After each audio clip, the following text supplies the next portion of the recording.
मंगलमूर्ती मोरया. पुण्याचं ग्रामदैवत आणि मानाचा पहिला श्री कसबा गणपतीच्या उत्सव मंडपात आपले सगळ्यांचे स्वागत आहे. उत्सवाची तर सुरुवात झालेली आहे, पण पुण्याच्या गणेशोत्सवातलं मुख्य आकर्षण असतं ते म्हणजे श्रींची विसर्जन मिरवणूक. श्री कसबा गणपती मंडळ जसं विसर्जन मिरवणुकीत अग्रभागी आहे, त्याचा इतिहास तर सर्वश्रुत आहे, आपल्यालाही तो माहिती आहे. परंतु ही परंपरा आपण जे म्हणतो म्हणजे काय, तर 132 वर्षापूर्वी ज्या वेळेला गणेशोत्सवाची सार्वजनिक सुरुवात झाली त्यावेळेला श्री गजाननाची जी मूर्ती असायची त्याचं विसर्जन पालखीतनं होत होतं.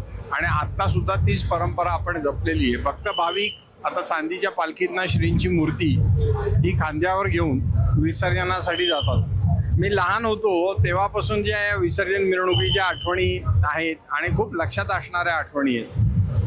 विसर्जन मिरवणुकीत आहे ना, आपल्या पुणे महानगरपालिकेची एक सुमित्रा नावाची हत्तीण आहे, ती असायची, ती अग्रभागी असायची.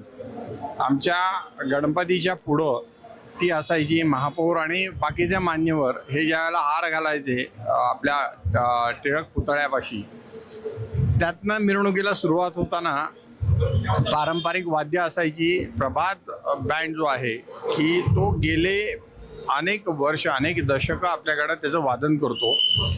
नची केळकर ज्या वेळेला होते त्यांनी बंडोपंत सोलापूरकरांना चांदीचा बंधार उपाय दिला होता आणि सांगितलं होतं की आया त्याचं वादन झालं पाहिजे. चौथी पिढी या वर्षी ती वादन करतीये. अशा सगळ्या संस्कृती आणि परंपरा जपत आपण हा उत्सव साजरा करतो. मिरवणुकीत लाकडी पालखी होती, पण पुढं छत्रपती शिवाजी महाराजांची तसबीर आणि मागच्या बाजूला लोकमान्य बाळ गंगाधर टिळकांची तसबीर ही मात्र लावलेली मला आठवते, कारण मी लहान होतो. पण मिरवणुकीत जसं गणपती महत्वाचा होता तसे हे दोन थोर सत्पुरुषही आमच्यासाठी महत्वाचे होते. तत्कालीन सगळे जे काही आमचे प्रमुख होते त्यांनी निर्णय घेतला की या वर्षीपासून आपण गुलाल बंद करून अष्टगंध लावायचा आणि मोराच्या गजरामध्ये आपण विसर्जन मिरवणूक न्यायची.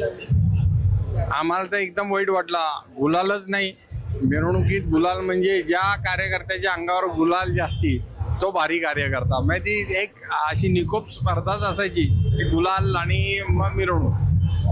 पण आता त्याचं महत्त्व कळतं की गुलाल बंद झाल्यानंतर काय झालं. जिथं जी गोष्ट पुण्यात पिकते ती सगळ्या जगात विकते. तशा पद्धतीने आजची जर आपण मिरवणूक बघितली असेल तर त्याचं देखणे पण जर असेल तर गुलाल मुक्त झाल्यामुळं पोशाख पेहराव जो आहे तो एकदम नेटका झाला. मग फेटे आले आणि एक शिस्त तयार झाली, एक संस्कृती वेगळ्या पद्धतीने तयार झाली. आणि त्या विसर्जन मिरवणुकीत आपण विसर्जन म्हणजे फक्त गणपतीचं विसर्जन नाही तर प्रबोधन. आपण दरवर्षी कुठली ना कुठली तरी एक महत्त्वाची प्रबोधनाची व्याख्या घेतो आणि त्याचा चित्ररथ असेल, चलरथ असेल किंवा त्याचे काही स्लोगन असतील ते घेऊन मात्र आपण विसर्जन मिरवणुकीत सहभागी होतो. 32 देशाचे परदेशी जे विद्यार्थी आपल्या इतर रोटरी क्लब माध्यमातून जे वास्तव्याला असतात तर त्यांचा विसर्जन मिरवणुकीत सहभाग लक्षणीय होता. बाकीचे लहान असताना ते चर्मवेताचे खेळ, दांडपट्ट्याचे खेळ खेळले जायचे. आता ते होत नाहीत. घोडे असायचे, उंट असायचे, हत्ती असायचे. पण कालानुरूप मिरवणुकीमध्ये आपण बदल करत गेलो आणि तो बदल लोकांनी स्वीकारला, समाजानेही स्वीकारला.